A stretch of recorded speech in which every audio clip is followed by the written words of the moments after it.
Hello, boys and girls.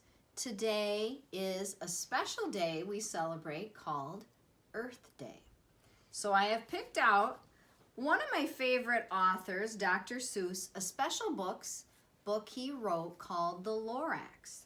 We're going to see if we can make some connections about the Earth and this story by Dr. Seuss. The Lorax. We'll see if Flash likes this story. At the far end of town where the grickle grass grows, and the wind smells slow and sour when it blows, and no birds ever sing excepting old crows, is the street of the lifted Lorax. And deep in the grickle grass, some people say, if you look deep enough, you can still see today where the Lorax once stood, just as long as it could, before somebody lifted the Lorax away. What was the Lorax, and why was it there? And why was it lifted and taken somewhere? From the far end of town where the grickle grass grows?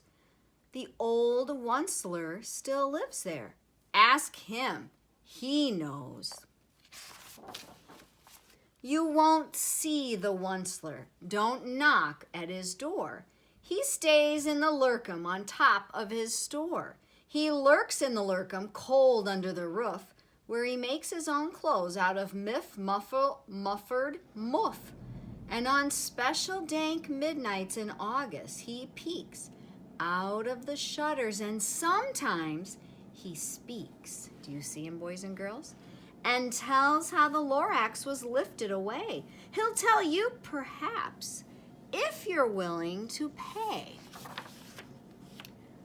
On the end of a rope, he lets down a tin pail, and you have to toss in 15 cents and a nail and the shell of a great, great, great grandfather snail. There he is, tossing it in. Then he pulls up the pail, makes a most careful count to see if you've paid him the proper amount. See his hands peeking out and his eyes. Then he hides what you've paid him away in his snub, his secret strange hole in his grovulous glove. Then he grunts, I will call you by whisper-ma-phone, for the secrets I tell are for your ears alone. Slup. Down slups the whisper-ma-phone to your ear, and the old Onceler whispers are not very clear since they have to come down through a snurgly hose, and he sounds as if he had smallish bees up his nose. Now I'll tell you, he says, with his teeth sounding gray, how the Lorax got lifted and taken away. It all started way back, such a long, long time back. Way back in the days where the grass was still green and the pond was still wet and the clouds were still clean and the song of the swami swans rang out in space. One morning I came to this glorious place and I first saw the trees, the truffula trees. Look how beautiful they are. The bright colored tufts of the truffula trees, mile after mile in the fresh morning breeze. I love how colorful they are. And under the trees I saw brown barbaloots frisking about in their barbaloot suits as they played in the shade and ate truffula fruits. From the rippleless pond came the comfortable sound of the humming fish humming while splashing around. I've never heard of humming fish, have you, boys and girls? But those trees, those truffula trees, all my life I've been searching for trees such as these. The touch of their tufts was much softer than silk, and they had the sweet smell of fresh, buttery milk. I felt a great leaping of joy in my heart. I knew just what I'd do. I unloaded my cart. See his little green arms, throwing everything out. In no time at all, I had built a small shop Then I chopped down a truffle tree with one chop. And with great skillful skill and with great speedy speed, I took the soft tuft and I knitted a thneed. There's his hands, busy knitting. The instant I'd finished, I heard a gazump. I looked, I saw something pop out of the stump of the tree I chopped down. It was sort of a man. Describe him? That's hard. I don't know if I can.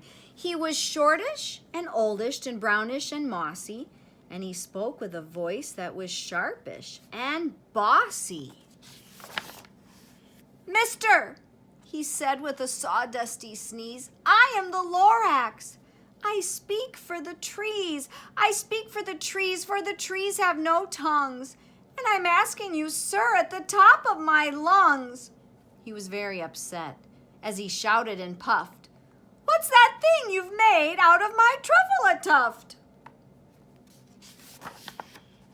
"Look, Lorax," I said, "there is no cause for alarm. I chopped just one tree. I am doing no harm. I'm being quite useful. This thing is a thneed. A thneed is a fine something that all people need. It's a shirt, it's a sock, it's a glove, it's a hat.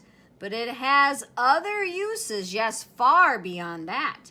You can use it for carpets, for pillows, for sheets, or curtains or covers for bicycle seats." The Lorax said, "Sir, you are crazy with greed. There is no one on earth who would buy that fool thneed."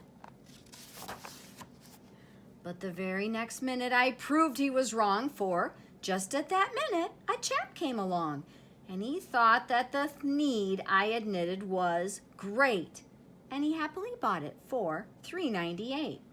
I laughed at the Lorax. "Hi, you poor silly guy. You never can tell what some people will buy." "I repeat," cried the Lorax, "I speak for the trees." "I'm busy," I told him. "Be quiet, if you please." I rushed across the room and in no time at all built a radio phone. I put in a quick call. I called all my brothers and uncles and aunts and I said, "Listen here. Here's a wonderful chance for the whole Wunsler family to get mighty rich. Get over here fast. Take the road to North Nitch. Turn left at Wahekins, sharp right at South Stitch."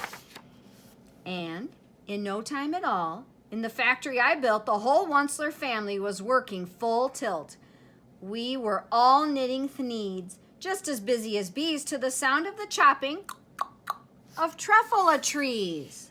Uh-oh. I wonder if you can tell what the problem is, kindergarten. Then, oh baby, oh, how my business did grow. Now chopping one tree at a time was too slow. So I quickly invented my super axe hacker, which whacked off 4 truffle trees at one smacker. We were making thneeds 4 times as fast as before, and that Lorax, he didn't show up anymore. But the next week he knocked at my new office door. He snapped, "I'm the Lorax who speaks for the trees which you seem to be chopping as fast as you please. But I'm also in charge of the brown barbaloots, who played in the shade in their barbaloot suits and happily lived eating truffle fruits. Now, thanks to your hacking my trees to the ground, there's not enough truffle fruit to go round, and my poor barbaloots are all getting the crummies because they have gas and no food in their tummies." They love being here, but I can't let them stay. They'll have to find food, and I hope that they may. Good luck, boys, he cried, and he sent them away. I, the Wunsler, felt sad as I watched them all go, but business is business, and business must grow, regardless of crummies and tummies, you know. Oh, I feel sad. Look at all the brown barbaloots having to leave. I meant no harm, I most truly did not, but I had to grow bigger, so bigger I got. I biggered my factory, I biggered my roads, I biggered my wagons, I biggered the loads of the thneeds I shipped out. I was shipping them forth to the south, to the east, to the west, to the north. I went right on biggering, selling more thneeds and I biggered my money, which everyone needs. Then again he came back. I was fixing some pipes when that old nuisance Lorax came back with more gripes. I ebbed the Lorax. He coughed and he whiffled. He sneezed and he snuffled. He snargled, he sniffled. Onceler, he cried with a cruffulous croak. Onceler, you're making such smogulous smoke. My poor swami swans, well, they can't sing a note. No one can sing who has smog in his throat. Oh, it looks like he's crying. And so, said the Lorax, please pardon my cough. They cannot live here, so I'm sending them off. Where will they go? I don't hopefully know. They may have to fly for a month or a year to escape from the smog you've smoggled up around here. Oh, first the brown barbaloots, now the birds have to leave. What's more, snapped the Lorax, his dander was up. Let me say a few words about gluppity-glup. Your machinery chugs on day and night without stop, making gluppity-glup and also sloppity-slop. And what do you do with all this leftover goo? I'll show you, you dirty old Onceler man, you. Uh-oh. You're glumping the pond where the humming fish hummed. No more can they hum, for their gills are all gummed. So I'm sending them off. Oh, their future is dreary. They'll walk on their fins and get woefully weary in search of some water that isn't so smeary. Now the fish have to go. And then I got mad. I got terribly mad. I yelled at the Lorax. Now listen here, Dad. All you do is yap, yap, and say bad, bad, bad, bad. Well, I have my rights, sir, and I'm telling you, I intend to go on doing just what I do. And for your information, you Lorax, I'm figuring on biggering and biggering and biggering and biggering, turning more truffula trees into thneeds, which everyone needs. And at that moment, we heard a loud whack. From outside in the field came a sickening smack of an axe on a tree. Then we heard the tree fall, the very last truffula tree of them all. Look at the forest. All the trees are gone. No more trees, no more thneeds, no more work to be done. So in no time, my uncles and aunts, every one, all waved goodbye. They jumped into my car and they drove away under the smoke-smothering stars. Now all that was left 'neath the bad-smelling sky was my big empty factory, the Lorax, and I. The Lorax said nothing, just gave me a glance, just gave me a very sad, sad backward glance as he lifted himself up by the seat of his pants. See him flying away?